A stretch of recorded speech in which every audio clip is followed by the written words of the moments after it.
After spending some time with it, I thought it might be helpful to share what I have noticed so far, how it actually fits into day-to-day life, what I like, what gets on my nerves, and the kind of home I think it makes sense for. I bought this because I wanted my floors to stay consistently clean without me having to think about it every day. Not just vacuuming. I care about mopping too, and I wanted a robot that can mop in a way that does not feel like it is just dragging a damp cloth around. In my house, this is most useful if you have a lot of hard floors. You get the normal daily mess like dust, hair, and crumbs, and you want mopping to look noticeably better than what most robot mops do. If you mostly have thick carpet, or you deal with lots of chunky debris on the floor, there are a couple of things you should know before expecting it to handle everything without help. The main reason this one is interesting is the way it mops. Instead of a flat pad that slowly gets dirty and stays dirty until the run ends, it uses a roller that keeps getting rinsed while it is cleaning. In real life, that changes the results more than I expected. When I look at my floors after a full run, it looks like it actually scrubbed, not just wiped. Dried coffee spots, a little sauce drip near the stove, the dull film that builds up in the kitchen, those are the kinds of things where I see the difference. Physically, the robot itself looks clean and simple. It is a low, round shape without a tall tower on top, so it gets under more of my furniture than some other robots I have used. Under my couch and a couple of lower cabinets, it fits where my older robot would just bump and turn around. The top finish in my place does not show fingerprints much, and the buttons are simple. Flip it over and it is the usual layout, a main brush, one side brush, and the opening where the mop roller sits. The dock is big. There is no getting around that. In my home, I had to actually think about where it could live without looking awkward. Once it is placed, it stays pretty tidy.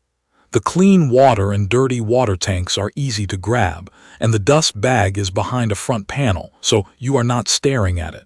It looks more like a small appliance than a toy, and everything feels solid when you pull parts out and put them back. Setup was mostly easy. I used the ECOVACS Home app, connected it to wireless internet, and it updated without any drama. The part that slowed me down was mapping. My house has a couple of mirrors and some glass, and this robot did that thing where it thinks there are rooms behind reflections.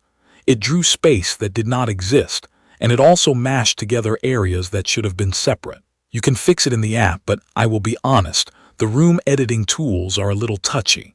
When I tried to divide rooms, it felt like I had to draw the line perfectly, or it would not do what I wanted.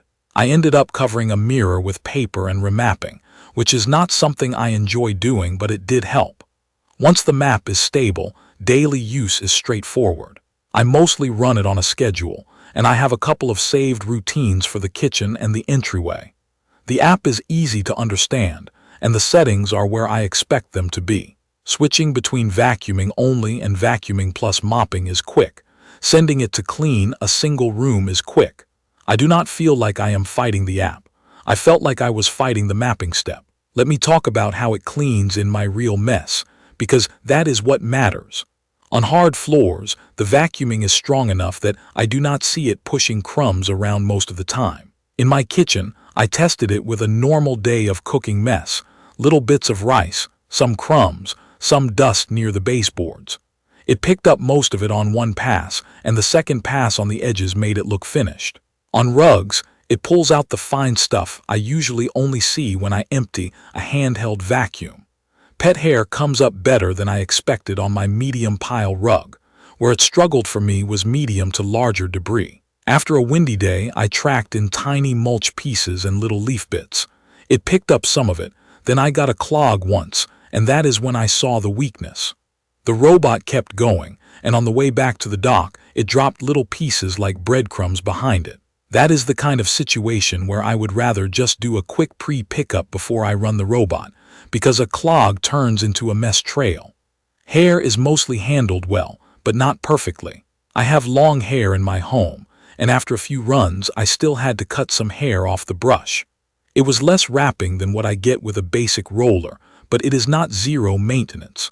I am still checking the brush and cleaning it occasionally, just not as often. Mopping is where I keep coming back to this robot.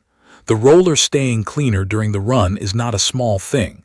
I do not get that swampy wet cloth smell. I see fewer streaks.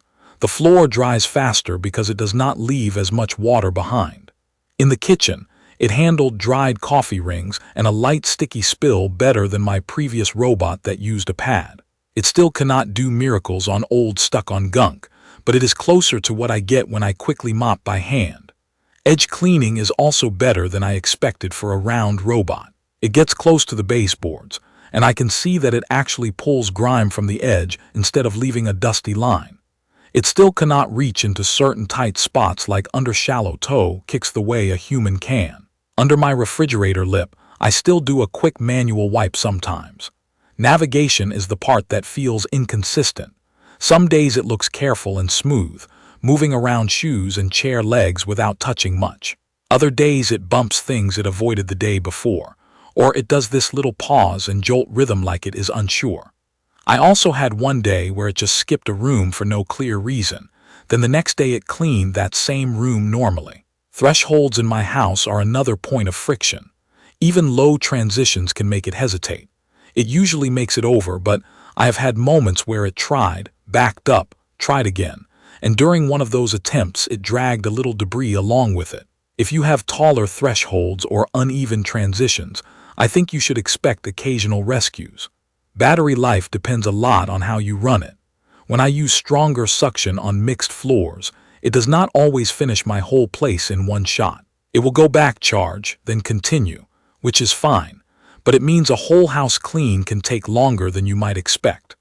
One small annoyance is that the battery readout in the app occasionally feels a little behind what the robot is actually doing. The dock is honestly what makes this easier to live with. Automatic dust emptying has been reliable for me. The mop washing with hot water and the hot air drying matter because it keeps the mop from smelling bad.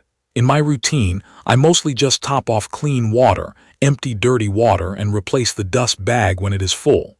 That is the maintenance I actually feel, and it is not constant.